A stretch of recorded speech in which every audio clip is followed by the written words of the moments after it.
ہماری خوراک کی بنیاد وہ مٹی جس پر ہم سب انحصار کرتے ہیں ایک ایسے پوشیدہ دشمن کے حملے کی زد میں ہے جو نظر نہیں آتا۔ یہ کوئی فلمی کہانی نہیں بلکہ ایک خاموش حقیقت ہے جو ہمارے قدموں کے نیچے پنپ رہی ہے۔ یہ وہ آلودگیاں ہیں جنہیں ہم دیکھ نہیں سکتے لیکن ان کا اثر بہت گہرا اور خطرناک ہے۔ اور یہ الفاظ اس خطرے کو بالکل واضح کر دیتے ہیں۔ یہ سوچنا بھی کتنا خوفناک ہے کہ وہی زمین جو زندگی کا سر چشمہ ہے خود زہر پھیلانے کا ذریعہ بن جائے۔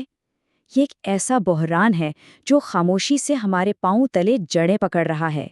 تو آج ہم انہی پوشیدہ خطرات سے پردہ اٹھائیں گے۔ ہم دیکھیں گے کہ یہ خاموش بحران اصل میں ہے کیا، اس کے 3 بڑے مجرم کون ہیں، یعنی بھاری دھاتیں، اینٹی بائیوٹکس اور مائکرو پلاسٹکس۔ اور سب سے اہم بات، ہم امید کی وہ کرن بھی تلاش کریں گے کہ آخر ہم اپنی مٹی کو بچا کیسے سکتے ہیں۔ اچھا، تو سب سے پہلے اس بحران کی جڑ کو سمجھنا بہت ضروری ہے۔ دیکھیں، جو قدرتی چیزیں ہوتی ہیں وہ تو مٹی میں گھل مل جاتی ہیں، لیکن یہ آلودگیاں ایسی نہیں ہیں۔ یہ غائب نہیں ہوتی بلکہ سالوں دہائیوں تک مٹی میں جمع ہوتی رہتی ہیں اور آخرکار ہماری فوڈ چین یعنی خوراک کی زنجیر کا حصہ بن جاتی ہیں۔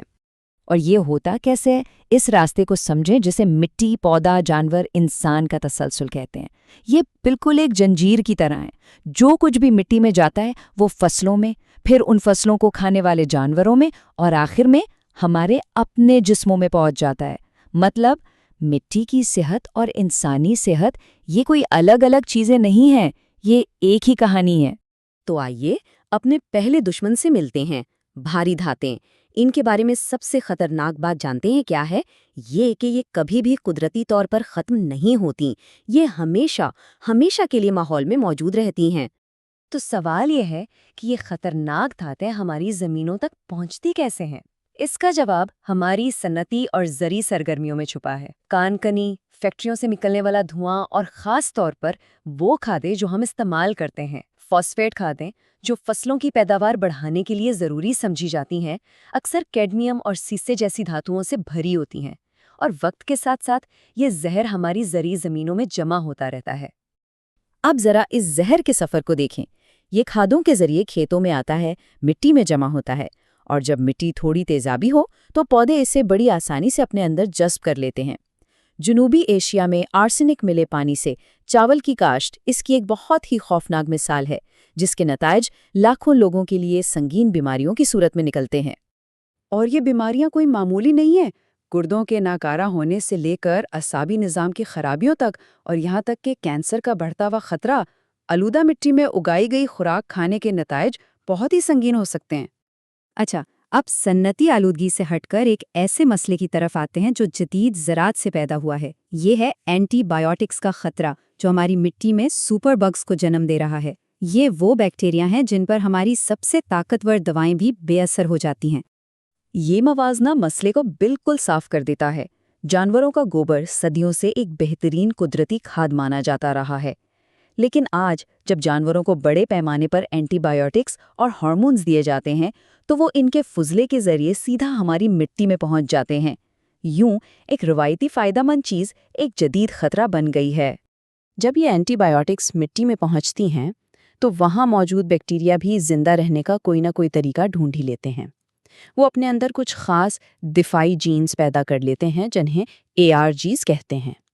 اب سب سے بڑا خطرہ یہ ہے کہ یہ دفاعی کوڈ مٹی کے عام بے ضرر بیکٹیریا سے ان خطرناک بیکٹیریا میں منتقل ہو سکتا ہے جو ہمیں بیمار کرتے ہیں۔ اس طرح ہماری مٹی نادانستہ طور پر اینٹی بائیوٹک مزاحمت کا گڑھ بن رہی ہے۔ اور یہ خطرہ ہماری پلیٹ تک کیسے پہنچتا ہے؟ بہت آسانی سے۔ پالک یا لیٹس جیسی سبزیاں جو ہم کچی سلاد میں کھاتے ہیں، وہ براہ راست مٹی سے ان مزاحمتی بیکٹیریا کو اپنے اندر جذب کر سکتی ہیں۔ جب ہم انہیں کھاتے ہیں تو یہ ہمارے جسم کے اچھے بیکٹیریا کو متاثر کر کے علاج کو مشکل بنا سکتے ہیں۔ اب آتے ہیں تیسرے اور شاید سب سے حیران کن آلودگی کی طرف۔ جب بھی ہم پلاسٹک کی آلودگی کا سوچتے ہیں تو ذہن میں فوراً سمندر آتے ہیں نا؟ لیکن کیا آپ جانتے ہیں کہ حقیقت میں ہماری زرعی زمینیں سمندروں سے بھی زیادہ پلاسٹک سے آلودہ ہو سکتی ہیں؟ اس کی سب سے بڑی وجہ ہے پلاسٹک ملچ۔ یہ وہ پلاسٹک کی چادریں ہیں جو کسان نمی بچانے اور فصلوں کو محفوظ رکھنے کے لیے استعمال کرتے ہیں۔ استعمال کے بعد یہ چادریں ٹوٹ کر مٹی میں ہی رہ جاتی ہیں۔ اس کے علاوہ سیوریج سے حاصل ہونے والی کھاد بھی اس کا ایک بہت بڑا ذریعہ ہے۔ اور آلودگی کا پیمانہ دیکھیں، یہ ہوش اڑا دینے والا ہے۔ کچھ زرعی زمینوں کی صرف 1 کلوگرام مٹی میں 20,000 سے زیادہ مائکرو پلاسٹک کے ذرات پائے گئے ہیں۔ اس کو یوں سمجھیں کہ مٹھی بھر مٹی میں ہزاروں چھوٹے چھوٹے پلاسٹک کے ٹکڑے۔ یہ ایک ناقابل یقین تعداد ہے۔ اور یہ پلاسٹک مٹی کو 3 طرح سے نقصان پہنچاتا ہے۔ طبی طور پر یہ مٹی کی ساخت کو خراب کرتا ہے، جس سے پانی جذب کرنے کی صلاحیت کم ہو جاتی ہے۔ کیمیائی طور پر یہ ایک مقناطیس کی طرح دوسرے زہروں کو اپنی طرف کھینچتا ہے، اور حیاتیاتی طور پر یہ کینچوؤں جیسے اہم جانداروں کی زندگی کو مشکل بنا دیتا ہے، جو مٹی کی صحت کے لیے انتہائی ضروری ہیں۔ لیکن سب سے تشویشناک بات یہ ہے کہ پلاسٹک کے سب سے چھوٹے ذرات، جنہیں نینو پلاسٹکس کہتے ہیں، اتنے چھوٹے ہوتے ہیں کہ پودوں کی جڑیں انہیں جذب کر سکتی ہیں۔ وہاں سے یہ ہماری خوراک میں اور پھر ہمارے خون میں داخل ہو سکتے ہیں۔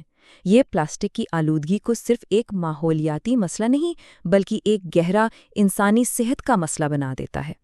ان تمام پریشان کن حقائق کے بعد اب امید کی طرف بڑھتے ہیں۔ اچھی خبر یہ ہے کہ اس غیر فطری مسئلے کے لیے قدرت کے پاس ہی حل موجود ہیں، اور ہم اپنی مٹی کو ٹھیک کر سکتے ہیں۔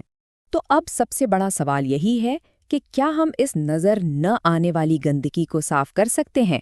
خوش قسمتی سے جواب ہاں میں ہے۔ آئیے دیکھتے ہیں کیسے۔ سائنسدانوں کے پاس 2 اہم حکمت عملی ہیں۔ پہلی ہے فائٹو ریمیڈیشن۔ آپ اسے قدرت کا ویکیوم کلینر سمجھ سکتے ہیں۔ اس میں خاص پودے مٹی سے زہریلے مادوں کو اپنے اندر چوس لیتے ہیں۔ دوسری ہے اموبلائزیشن، جو ایک قدرتی جیل کی طرح کام کرتی ہے۔ اس میں ہم مٹی میں کچھ ایسی چیزیں ملاتے ہیں جو آلودگیوں کو وہیں پکڑ کر قید کر لیتی ہیں تاکہ پودے انہیں جذب نہ کر سکیں۔ اور یہ ہیں قدرت کے کچھ ہیروز جو یہ کام کرتے ہیں۔ ہندوستانی سرسوں اور ویٹیئر گھاس جیسے پودے دھاتوؤں کو نکالنے میں ماہر ہیں، اور بایوچار جو کوئلے کی ایک قسم ہے، اور عام کمپوسٹ جیسی چیزیں ان آلودگیوں کو مٹی میں ہمیشہ کے لیے قید کر دیتی ہیں۔ خاص طور پر اینٹی بائیوٹکس کے مسئلے کے لیے ایک بہت ہی مؤثر حل موجود ہے۔ اگر جانوروں کے گوبر کو ایک خاص بلند درجہ حرارت پر صحیح طریقے سے کمپوسٹ کیا جائے تو زیادہ تر مزاحمتی بیکٹیریا اور دواؤں کے اثرات ختم ہو جاتے ہیں۔ لیکن آخر میں سب سے اہم نکتہ یہی ہے، علاج سے بہتر ہمیشہ پرہیز ہوتا ہے۔ اگر ہم آلودگی کو مٹی میں جانے سے ہی روک دیں، جیسے فیکٹریوں کے اخراج کو کنٹرول کر کے اور محفوظ کھادیں استعمال کر کے، تو یہی سب سے بہترین اور پائیدار حل ہے۔ تو ہم اس وضاحت کو اسی سوال پر ختم کرتے ہیں جس کا جواب ہم سب کو مل کر تلاش کرنا ہے۔ مٹی ہمیں زندگی دیتی ہے، ہماری حفاظت کرتی ہے۔ اب یہ سوچنے کا وقت ہے کہ ہم بدلے میں اس کی حفاظت کے لیے کیا کریں گے۔